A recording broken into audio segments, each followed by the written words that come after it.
मसीह यस्सु के जलालिया बरकत नाम में आप सबकी सलामती हो। आज हम दाऊद नबी के मज़मूर में से ज़बूर नंबर 9 की तिलावत करेंगे। मैं अपने पूरे दिल से खुदावंद की शुक्रगुजारी करूँगा। मैं तेरे सब अजीब कामों का बयान करूँगा। मैं तुझ में खुशी मनाऊँगा और मसरूर हूँगा। ऐ हक ताला, मैं तेरी सताइश करूँगा।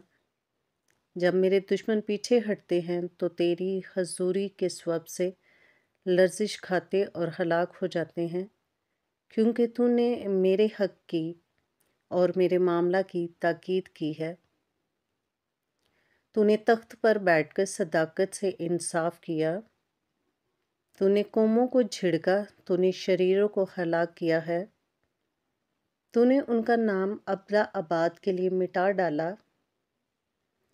दुश्मन तमाम हुए, वो हमेशा के लिए बर्बाद हो गए, और जिन शहरों को तूने ढा दिया उनकी यादगार तक मिट गई। उसने इंसाफ के लिए अपना तख्त तैयार किया है, और वही सदाकत से जहान की अदालत करेगा।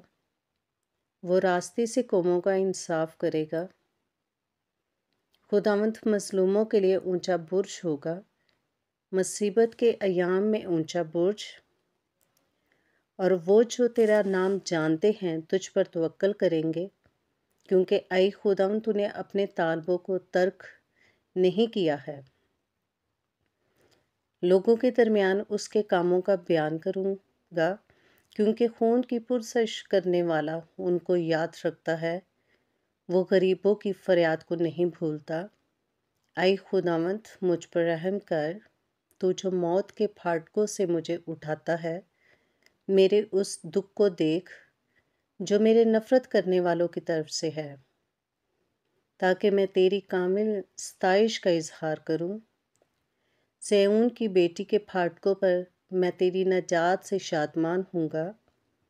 कौमें खुद उस घड़े में गिरी हैं जिसे उन्होंने खोदा था। जो जाल उन्होंने लगाया था उसमें उन ही का पाँव फंसा। खुदावंद की शोहरत फैल गई, उसने इंसाफ किया है। शरीर अपने ही हाथ के कामों में फंस गया है। शरीर पाताल में जाएंगे, यानी वो सब कौमें जो खुदा को भूल जाती हैं, क्योंकि मस्कीन सदा भूले बिसरे ना रहेंगे, ना गरीबों की उम्मीद हमेशा के लिए टूटेगी। उठ ऐ खुदावंद, इंसान गालिब ना होने पाए। कौमों की अदालत तेरे हजूर हो। ऐ खुदावंद, उनको खौफ दिला। कौमें अपने आप को बशर ही जाने। खुदावंद के पाकलाम का पढ़ा और सुना जाना हम सब के लिए बाइस से बरकत हो। वीडियो अच्छी लगे तो लाइक करें, चैनल को सब्सक्राइब करें। Stay tune with us. God bless you.